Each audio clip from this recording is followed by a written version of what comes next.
hold up. I want to talk about something, and this is a hot topic that I've been talking and debating with everybody here, especially Phoenix Suns fans. Especially me. Exactly. Is Chris Paul a winner? Now, me personally, I've always said no, Chris Paul's not a winner. Now, let me break that down. I'm not discrediting the player Chris Paul is. Okay. I'm not discrediting the effect Chris Paul has on teams. Okay. The way he comes in and can turn a franchise into a playoff franchise. We Right, saw right. him do it with Yep. the Thunder. He did it in his early career with The Hornets. the Hornets. Mm-hmm. We saw him do it with the Phoenix Suns. Yep. And you know what? I'm not taking away from that. All I'm saying personally, as a player, an NBA player, when we talk about him in 20, 30, 40 years from now, you're going to look back and you're going to ask yourself, was Chris Paul a winner? No, he was not a winner. He has no rings to show for it, blown multiple leads in the playoffs, chokes all the time in the playoffs, and more importantly, choked in the finals in 2021 and choked in the playoffs with 2022 when we got blown out by the Mavs. No, Chris Paul is not a winner. I said it from the beginning. As soon as the Phoenix Suns acquired Chris Paul, because again, we're Suns fans here. Don't forget that. I said, "Oh, cool, we got Chris Paul." Everyone was excited. Everyone brought the hype. I was the only one that dead ass looked everyone in the eye and said, "That's awesome. Sure, we'll probably be a playoff team. We'll make a good playoff run. We're not going to win." Everybody called me crazy. Why? I specifically said this, and I called it before it even happened. Chris Paul ends up choking. He never shows up in big moments. What happened? The finals came around when they made that finals run, choked. Playoffs came around against the Mavs, choked. Now, I'm not giving him all the discredit. I mean, Booker, a couple of those games in his last couple, seasons could have definitely played a little bit better. Right. Don't discredit that. Let's not forget it. But my end argument, Chris Paul, not a winner. Think about all the playoffs he's had beforehand. He was up 2-0 in a bunch of series, choked them. He was up 2-0 with the Hornets with the Spurs back in 08, if I'm not mistaken, choked. He was up 2-0 with the Clippers at some point. Again, I don't remember who they were playing, lost the series.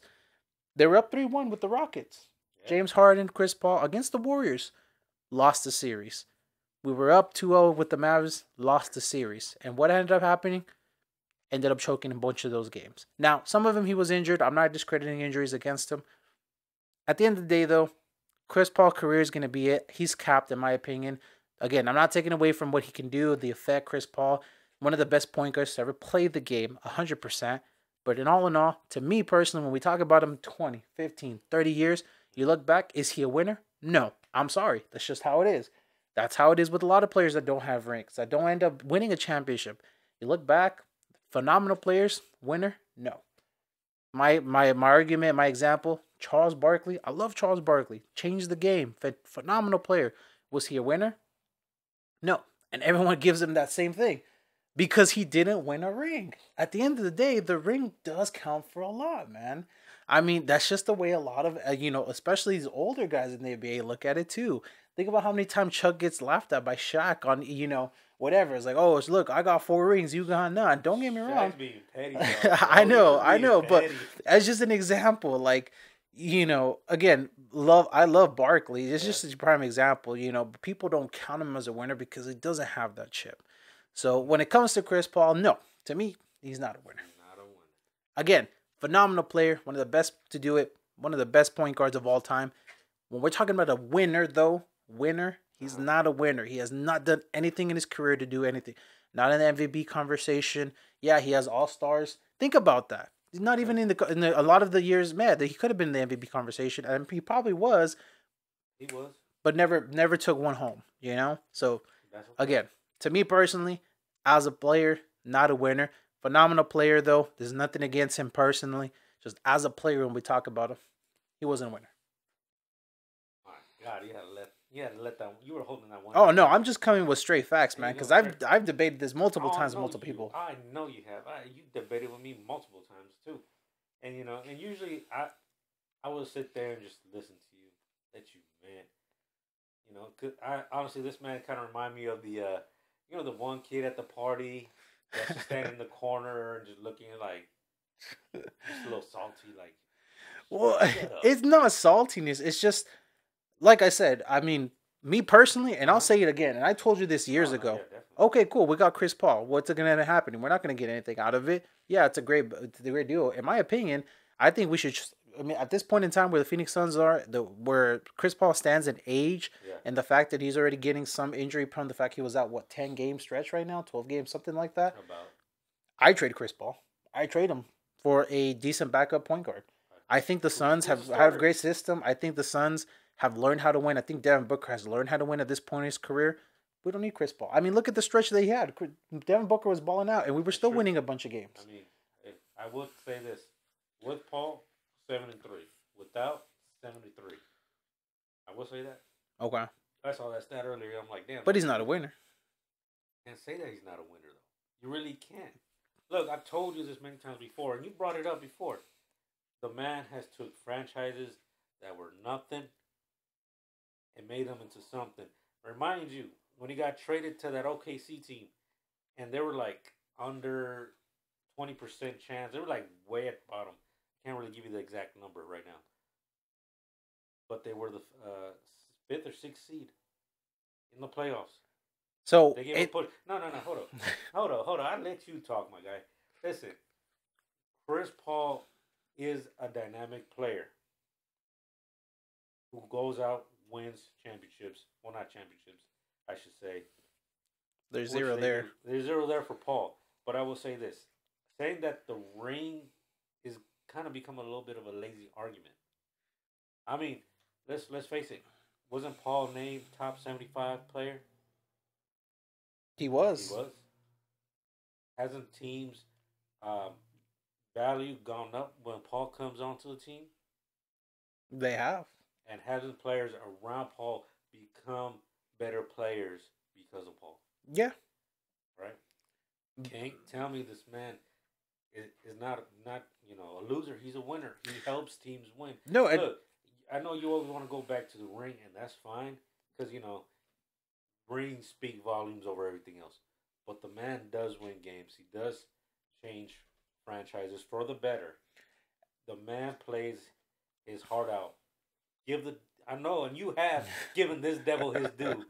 Because let's face it, we've seen him torch the Suns for many years before he jumped ship and started helping the Suns torch the teams as well.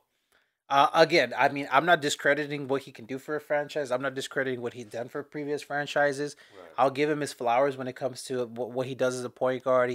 Any point guard out there should model their game around there because he's a true point guard to the game. All I'm saying, though, is when we talk about him in 15, 20 years, and I'll recall this conversation, we'll play this video. I know goddamn well no one's going to sit there and be like, yep, I want Chris Paul 100% on my squad when it comes to greatest teams of all time. I'm sorry. When we talk about the greatest point guards of all time, I'm going to take Magic. I'm going to take Steph Curry. I'm going to take some other guys over him. I'm going to take Steve Nash over Chris Paul. I love Steve Nash. 2 MVPs out of it. Bro, Steve Nash is a sentimental here in Phoenix. When it comes to the true point guards to the game, though, I take Magic and Steve Nash any day over Chris Paul. Why? Because they have when we talk about their careers, I'm going to put... Obviously, you can't put Magic and Chris Paul's career side by side. That's not fair at all to Chris Paul. I'm sorry. That's demolished. I'm going to put Steve Nash to Chris Paul's side by side. Steve Nash has 2 MVPs out of his career. Yeah. Again, there's no discredit to Chris Paul. I think he's a phenomenal player. He's a great point guard, true to the game, true point guard to the game nowadays, especially nowadays because point guards don't play like point guards, right? I don't know. But my point is, he's not a winner. Never won any MVPs, made some all-star games, took in teams really far, chokes a lot of the time. Chokes 90% of the time, the way I've seen him play. Wow. No rings to it. Let me ask you this though: how many other point guards out there had to get? I'll take Jason Kidd over Chris Paul. Oh, no, now you just losing it now, bro. Jason Kidd, get the fuck out of here. No one wants Jason. We didn't want Jason Kidd when he came. But let me ask you this: how many other players or point guards? We're gonna stick to point guards, or even players in general, had a trade with them involved vetoed because it was bad for the league. Yeah, you know what? The main piece in that trade from New Orleans to the Los Angeles Lakers, and that we thought that trade was going to go through until the commissioner vetoed that shit. How many other players? Don't get me wrong. That trade. I mean, no one has an answer to that. I think it was wrong from the league. Yeah, 100%. Because But they knew. everyone gives credit to that trade almost happening. I personally don't know if that would have matched up how we think it would have matched up. What you talking about? No, but I mean, look, because you got Kobe's play style with the Chris Paul plays. I'm not saying they wouldn't work out. They would have dominated the West. It would have been interesting. Championship for sure. I mean, think about it this way though. When Dwight came to LA, let's say it never happened, we would have been having the same conversation. Oh, Dwight and Kobe would have killed the Shaq and Kobe all over again. Look how that didn't work out. It was a whole mashup. It didn't work out. It didn't. And I called that shit too. Exactly. That's not gonna work. It already didn't work before. Why? Kobe needed a point guard who knew how to pass the ball. You did get Steve Nash, but Steve Nash was at the tail of his career. He was at the end of his career, and he was injured, and he just made the trade to actually help out the Suns out. Believe it or not, got a little few draft picks that eventually came and helped the Suns out. But that's what I'm saying. All in all, though, Chris Paul's in the record book. Don't get me wrong. I'm not going to discredit him. One of the best point guards of all time. I personally just don't think, and when we talk about his career in the future, he wasn't a winner. Now, that's it for me, though. Let us know what you guys think in the comment section. By all means, is Chris Paul a winner? Is he not a winner? Again, not discrediting the type of player he is, but more importantly, he's a winner. The man makes shit happen when all else is lost. All I'm saying is, we want to talk about that finals. And when we talk about the future, we're not going to sit here and be like, "Oh, Chris Paul turned franchises around," though. Yeah, we will. I mean, that's the only thing you can give him, though. But anyways, hey, let us know in the comment section. Like this video, you guys already know. Subscribe over to the channel, and more importantly, hit that notification button. Piss me off. This man's gonna buy me food now for this.